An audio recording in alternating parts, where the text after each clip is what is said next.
अस्सलामुअलैकुम। Welcome to Asad Pai point.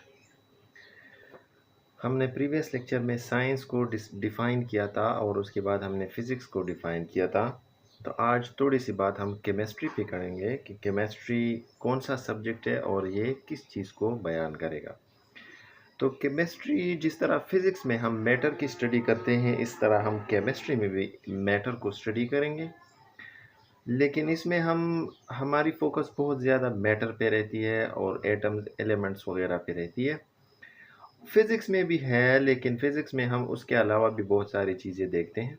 मिसाल के तौर पर किसी चीज़ का मोशन हो गया और एनर्जीज़ वगैरह हो गई, तो इन दोनों में हल्का सा डिफरेंस होगा।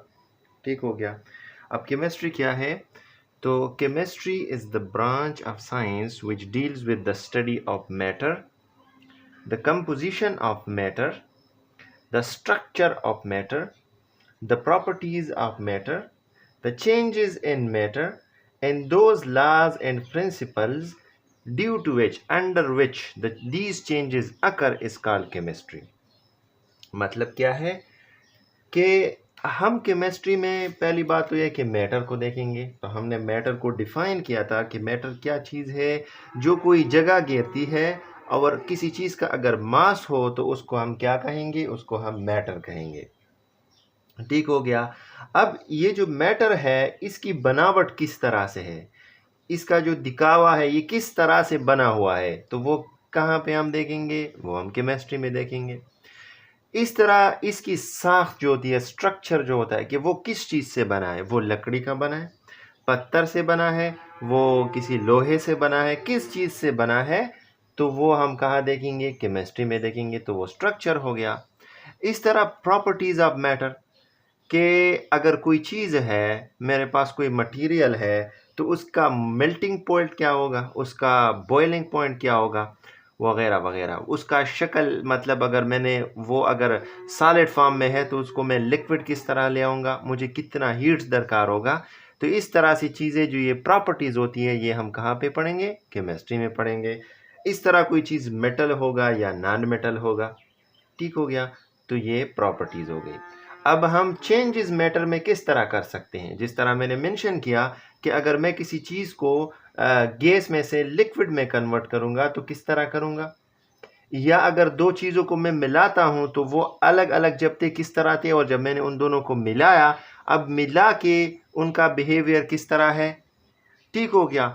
और ये जो चेंजेस हो रही है उनमें कौन से प्रिंसिपल्स इन्वॉल्व हो रहे हैं, कौन से लाज और कवानीन जो है ना वो इधर इस्तेमाल हो रहे हैं।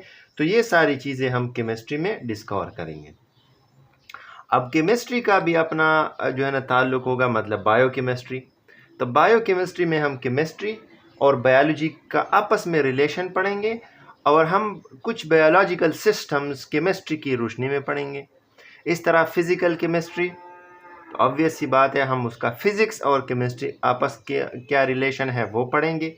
इस तरह और भी ये केमिस्ट्री जो है ना और सब्जेक्ट्स के साथ लिंक्ड है, जो हम उसके अकॉर्डिंग, मतलब अगर मैं फ़िज़िक्स में केमिस्ट्री को किस तरह इस्तेमाल कर सकता हूँ, या केमिस्ट्री का फ़िज़िक्स में क्या रोल है, तो वो हम फिज़िकल केमिस्ट्री में पढ़ेंगे एंड सो ऑन। ठीक हो गया।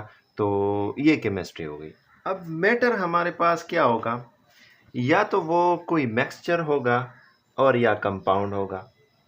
वो किसी मॉलिक्यूल का या किसी कुछ एलिमेंट्स का या व्हाटसोएवर उनका मिक्सचर होगा। मिक्सचर से मुराद सिंपल है कि अगर मैं रेत को ले लेता हूँ और मिट्टी को ले लेता हूँ और उन दोनों को एक डब्बे में डाल के मैं उनको मिक्स कर देता हूँ, तो सिंपली वो एक, उसको हम फिज़िकल कहते हैं कि वो फिज़िकली मिक्स हो गए हैं। ठीक हो गया। सिंपल क्या है, मैं अगर मैंने सैंड ले लिया और मैंने कोई और चीज़ ले लिया, मिसाल के तौर पे सोल ले लेते हैं, ठीक है, मिट्टी मैंने ले ली।